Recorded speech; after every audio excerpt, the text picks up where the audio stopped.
La situation du peuple palestinien est la plus grande injustice qui puisse être infligée à des êtres humains.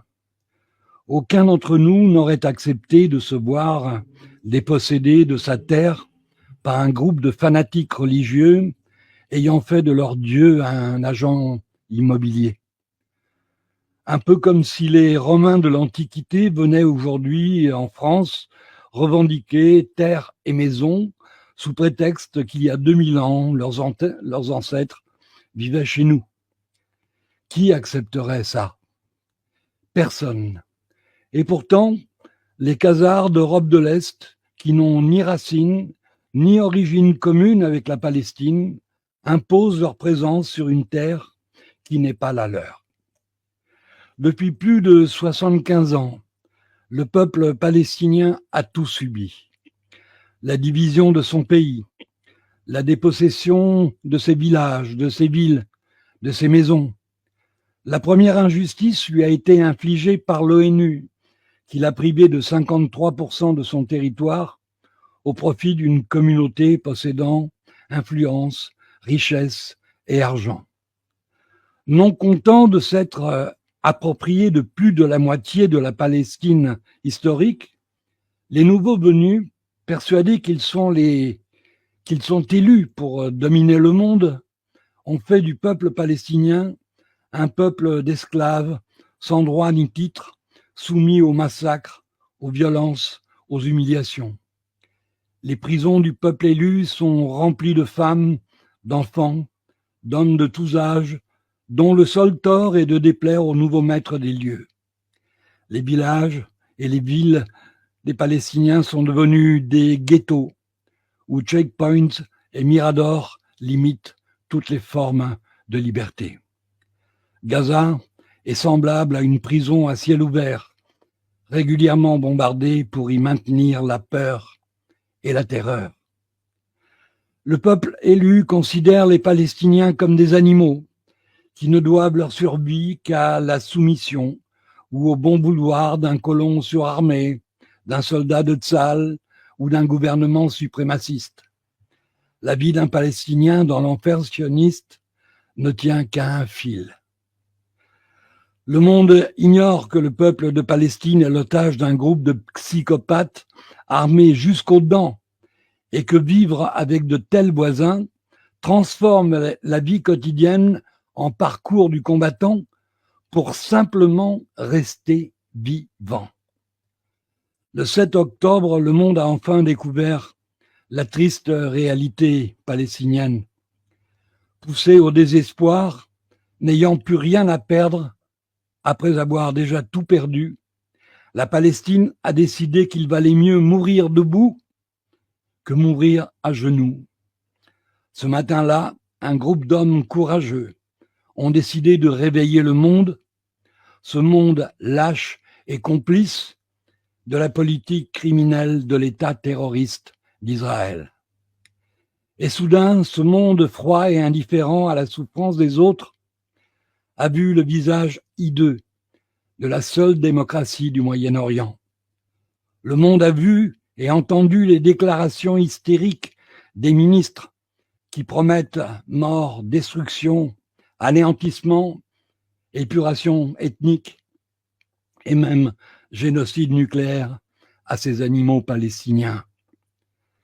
Avec toutes les armes à sa disposition, les massacres ont commencé. La plus grande quantité de bombes de l'histoire moderne a été déversée sur un territoire ayant la plus grande densité de population au monde.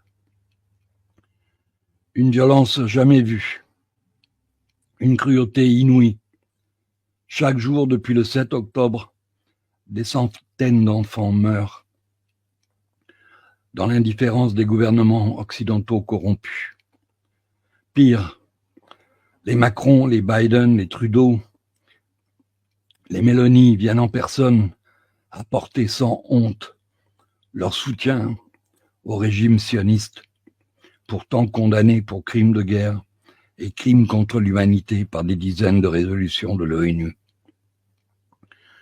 Soutien indécent, lui reconnaissant le droit de génocider en paix, sans être dérangé par les contraintes du droit international, des droits de l'homme et des simples valeurs d'humanité.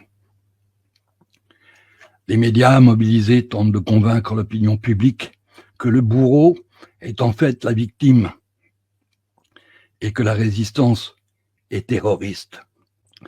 À longueur de journée, c'est « condamnez-vous le Hamas ». Malheureusement pour le peuple élu et son gouvernement suprémaciste, cette fois la propagande ne marche pas. Le monde a compris qu'Israël est un État terroriste de la pire espèce et que son armée la plus morale du monde n'est qu'une armée de bouchers sanguinaires pour qui la vie des enfants de Palestine n'a aucune valeur. La seule démocratie du Moyen-Orient se révèle être un régime judéo-nazi capable d'infliger les pires souffrances à un peuple sans défense. Depuis le 7 octobre, le monde a découvert que les gouvernements occidentaux, dirigés par des criminels, des corrompus, des malades mentaux, sont tous soumis à l'idéologie sioniste qui les a mis au pouvoir. Leur soumission aveugle à Israël, leur mépris pour le droit international et pour la vie humaine ont fait d'eux les complices du génocide palestinien. Désormais, pour les peuples de la terre, la voix de la France est devenue inaudible et méprisable, comme la voix des autres nations qui ont refusé leur aide, un peuple victime d'un massacre biblique. La fracture entre ces gouvernements d'assassins et leur peuple, qui, eux, ont massivement pris position en faveur des opprimés palestiniens, est irrémédiable. Rien ne sera plus comme avant. Le 7 octobre, le peuple de Palestine a montré la voie pour se libérer du sionisme. Il ne combat pas que pour lui-même, mais aussi pour tous les peuples d'Europe, otages de gouvernements sionistes ou pro-sionistes. Cette lutte ne fait que commencer et elle va s'étendre à l'Occident, sous domination israélienne. Les animaux vont se libérer du joug de l'esclavage qui lui est imposé depuis 1789. Le 7 octobre restera dans les mémoires comme le début de la fin du nouvel ordre mondial sioniste, la fin du suprémacisme talmudiste et la fin d'Israël, car aucune injustice ne peut durer pour l'éternité.